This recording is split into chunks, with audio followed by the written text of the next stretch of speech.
Assalamualaikum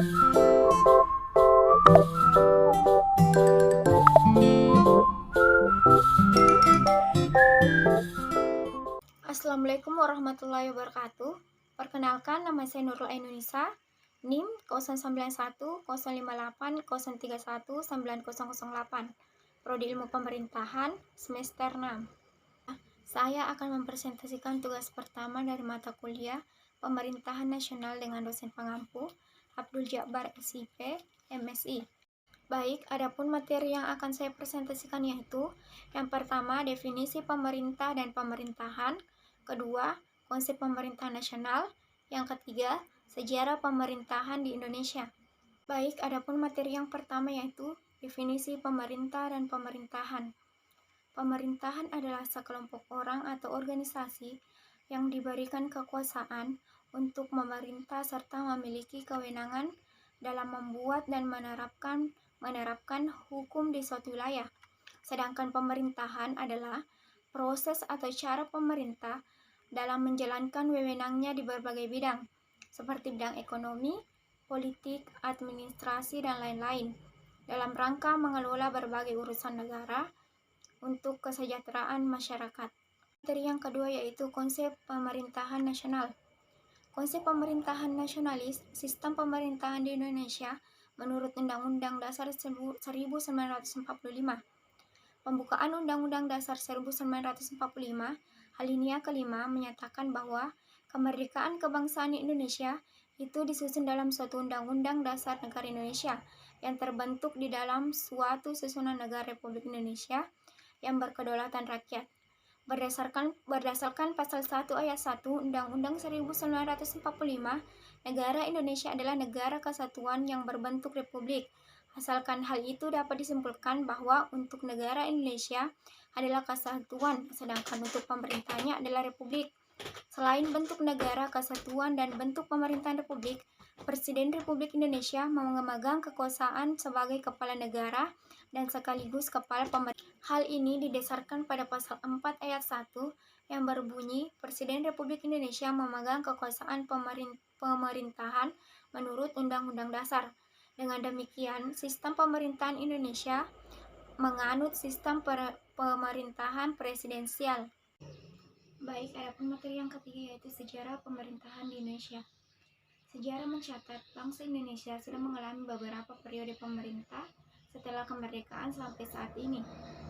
Periode pemerintahan itu dibagi menjadi 3 yakni Orde Lama, Orde Baru, dan Reformasi. Yang pertama, Orde Lama.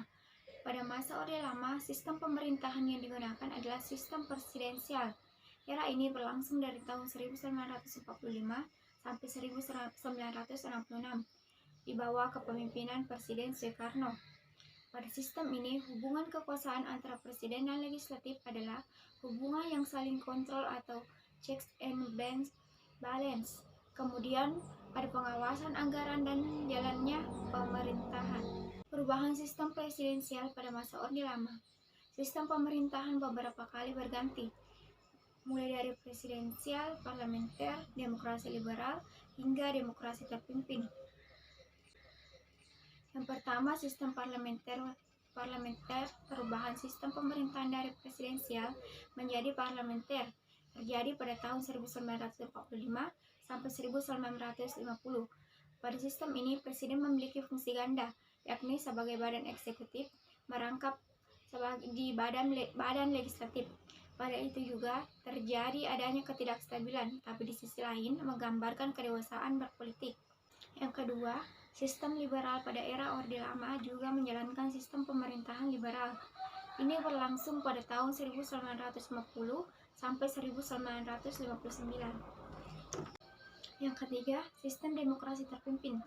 Sistem demokrasi terpimpin ini berlangsung pada tahun 1959 sampai 1968. Sistem ini pertama kali diumumkan oleh Presiden Soekarno dalam pembukaan sidang konstituan 10 November 1956. Pada masa demokrasi terpimpin ini banyak terjadi penyimpangan yang menimbulkan beberapa peristiwa besar di Indonesia.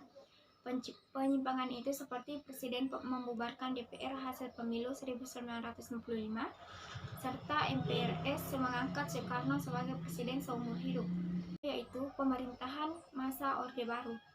Lahirnya masa pemerintahan Orde Baru muncul setelah dikeluarkannya Surat Pemerintah 11 Maret 1966 hingga 1998. Soeharto diangkat sebagai presiden menggantikan Soekarno.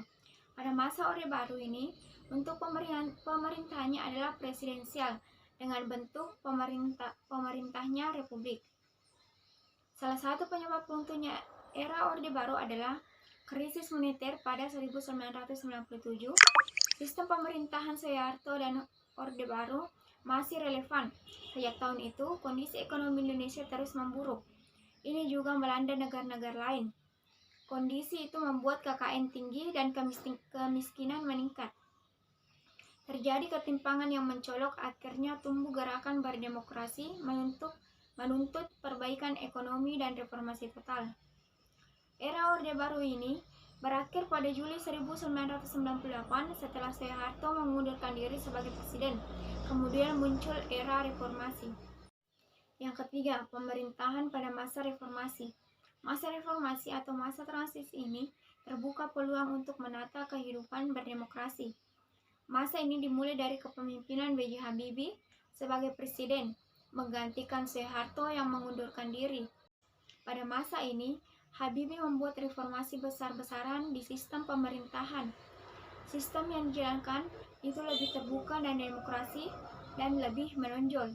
Adanya perbedaan masyarakat sipil lewat penyampaian informasi secara transparan, bahkan adanya proses pemilihan secara langsung, baik itu presiden dan wakil presiden, kepala daerah, hingga anggota DPR. Pemilihan pertama secara langsung dilakukan pada tahun 2004. Demokrasi pada masa ini telah berkembang dengan kesadaran masyarakat dalam kehidupan berpolitikan nasional. Baik, adapun kata motivasi dari saya, mungkin kata motivasi ini berasal dari seorang idol K-pop yang menyatakan kamu harus percaya pada dirimu sendiri dan jangan biarkan siapapun menjatuhkanmu. Jangan pikirkan hal negatif, pikirkan saja hal positif. Jadi ingatlah, tapi bagaimanapun kamu harus punya teman yang baik di sekitarmu, punya rekan yang baik, dikelilingi dirimu dengan orang baik, karena kamu juga orang baik. Mark Lee. Demikianlah presentasi materi yang sempat saya sampaikan. Terima kasih atas perhatiannya. Assalamualaikum warahmatullahi wabarakatuh.